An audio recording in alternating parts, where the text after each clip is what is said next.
तो संसार एक बगीचा है, मेरे प्रभु का बगीचा है। इस बगीचे में यदि आपको कोई सेवा है, माता पिता की सेवा, परिवार की सेवा, उसे प्रभु की मान करके की, कोई बंधन नहीं।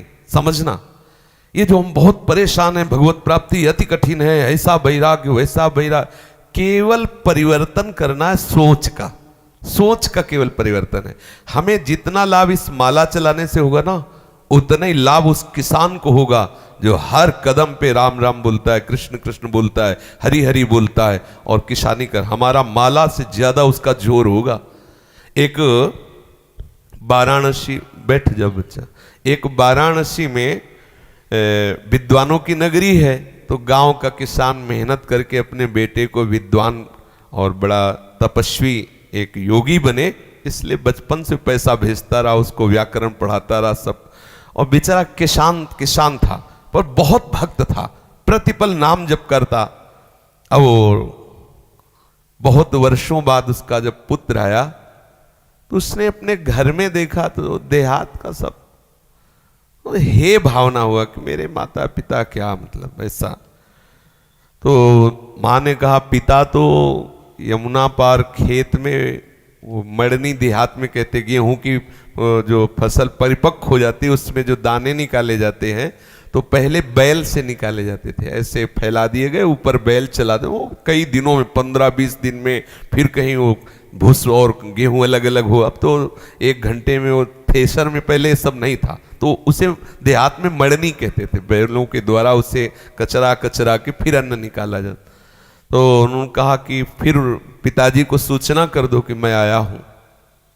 तो उनका बच्चा, सूचना करने के लिए तो हमें दूसरी तरफ से जाना पड़ेगा, और सीधे तो सामने ही है, और उनको तैरना आता है, मुझे तो तैरना आता नहीं।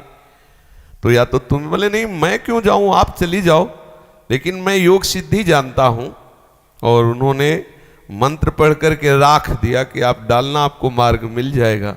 और ब्रह्मचर्य, तपस्या, व्याकरण सब पढ़ लिख के ऐसा किया। गई तो उन्होंने कहा कि पुत्र आया हो, तो बड़े आनंदित हुए। तो कैसे आई, तो उनका उसने राख पढ़ के दी थी। अब जाऊं कैसे, तो भूस दे दिया, कहा राम राम राम राम, ले इसको डाल देना। तो जब आई तो भूस डाल के आई, तो वैसे ही हुआ। अब जब आई तो लड़के से कहा कि पिताजी आ रहे। पिताजी सब ऐसे रज लगी, सब भूस लगाओ तो करके आ रहे।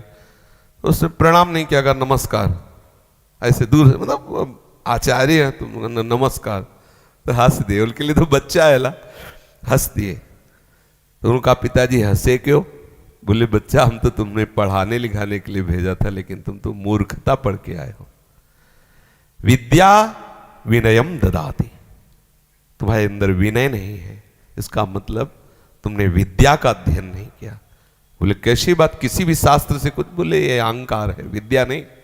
विद्या का प्रभाव है, वो नम्र और विनयशील हो जाता है। ये शरीर तुम्हारा पिता है और तुम नमस्कार बोल रहे हो, ना तो झुककर मस्तक रखना, ना ये तुम्हें लग रहा है ना कि पिता गंवार है, किसान है, और मैं विद्वान व्याकरण पढ़ा, लेकिन इसी किसानी और इसी गंवारपने से तुमको विद्वान, तुम्हें विद्वान बनाया, तुम्हें वहां भेजा, तुम्हें इतना पता नहीं।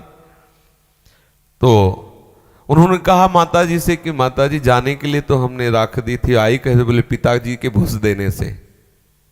तो उनका पिताजी आप में ऐसी कौन सी शक्ति आई, हमने तो मंत्रों का अनुष्ठान किया है। बोले बेटा सच्चाई से भगवान के द्वारा दी हुई किसानी करता हूँ, आए हुए धन से, अन्न से, संतों अतिथियों का सेवन करता हूँ, नाम जप करता हूँ, मुझे उसके प्रताप से सब पता है कि तू क्या सोच रहा है, क्या करके आ रहा है, सारी सिद्धियां उसको प्राप्त हो, किसान है। श्री रैदास जी महाराज माला लेके कभी नहीं बैठते थे, वो अपने कार्य में रहते थे। उनके चरित्र को पढ़ लो, बड़े बड़े सिद्धों के भी दिमाग ठंडे कर दिए अपनी सेवा पद्धति से, अपनी सेवा। तो जिसको जो सेवा है, वो एक गृहस्थी की अपनी सेवा करता हुआ भजन करे। सच्ची मानना, भगवत प्राप्ति कोई दुर्लभ बात नहीं है, प्रभु हमारे हैं, वो मिलने के लिए तैयार हैं। बस आपको 2 बात समझनी, पहली बात मैं प्रभु का हूं, और दूसरी बात जो भी कर रहा हूं प्रभु के लिए कर रहा हूं। इतने से आपको भगवत प्राप्ति हो जाएगी। जो आप कर रहे हो, जहां हो, जैसे हो, हम मुझसे नहीं कह रहे, इतने से ही हो जाएगी। पर इतनी बात आने के लिए सत्संग की आवश्यकता है, साधु समागम की आवश्यकता है। तब आपका अंदर जो भाव है दृढ़। भगवत प्राप्ति कोई कठिन नहीं, पहले दिमाग से हटा दो कि भगवत प्राप्ति बहुत कठिन है। कठिन वो होती है जो हमारा ना हो। प्रभु हमारे हैं, प्रभु हमारे, मेरे हैं, मेरे और प्रभु के बीच में बिल्कुल अंतराय नहीं।